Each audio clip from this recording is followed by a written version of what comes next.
رات کے 10 بج چکے تھے۔ پورے کالج کی عمارت خاموشی میں ڈوبی ہوئی تھی۔ سیکیورٹی گارڈ چائے کا کپ ہاتھ میں لیے مین گیٹ کے پاس بیٹھا ہوں رہا تھا۔ سرد ہوا کے جھونکے درختوں کی پتیاں ہلا رہے تھے اور کہیں دور کسی دروازے کے چڑچڑانے کی آواز آ رہی تھی۔ اس خاموشی فضا میں اچانک ایک مدھم ہنسی سنائی دی۔ گارڈ نے چونک کر ادھر ادھر دیکھا مگر کچھ نظر نہ آیا۔ اگلی صبح جب کلاسیں شروع ہوئی تو سب طلباء یہ بات پھیل گئی کہ رات کو کسی نے لیب کے اندر کسی لڑکی کی پرچھائی دیکھی ہے جو دیوار کے اندر داخل ہو گئی۔ پہلے تو سب نے مذاق سمجھا مگر دوپہر میں ایک طالب علم احسن لیب کے قریب گیا تو وہاں فرش پر کسی کی گیلی چپلوں کے نشان بنے ہوئے تھے، حالانکہ بارش کئی دن سے نہیں ہوئی تھی۔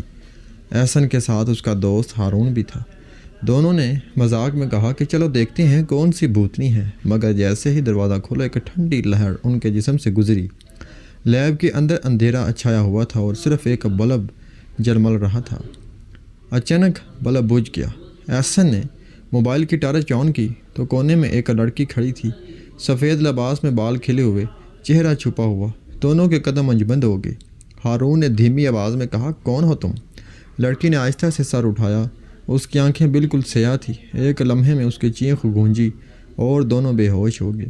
اگلی صبح جب سب نے انہیں لیب کے باہر پایا تو ان کے چہروں پر عجیب سے نیلے نشانات تھے، جیسے کسی نے ناخنوں سے خراش ڈال دی ہو۔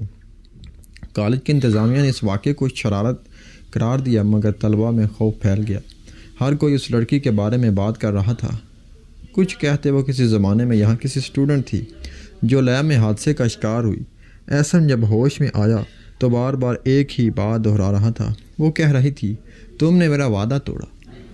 ہارون خاموش تھا مگر اس کی آنکھوں میں ایک انجان خوف بیٹھ گیا تھا۔ اسی رات ہارون کے کمرے میں لائٹس خود بخود چل بجھنے لگی۔ اس نے موبائل سے ویڈیو بنائی تو ریکارڈنگ میں ایک دھندلی عورت کی شکل دکھائی دی۔ اگلے دن ہارون کالج میں آیا۔ اس کا فون بند تھا اور گھر والوں کو بھی اس کا کوئی پتہ نہیں ملا۔ کالج کے پرنسپل نے معاملہ پولیس کے حوالے کیا۔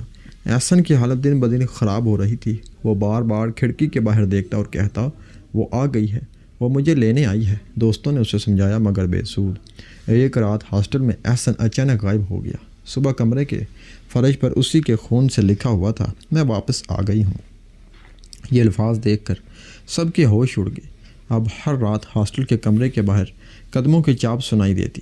کچھ طلباء نے ہاسٹل چھوڑ دیا، کچھ نے چھٹی لے لی، لیکن وہ پرسرار لڑکی اب پورے کالج کے خوابوں میں آتی تھی۔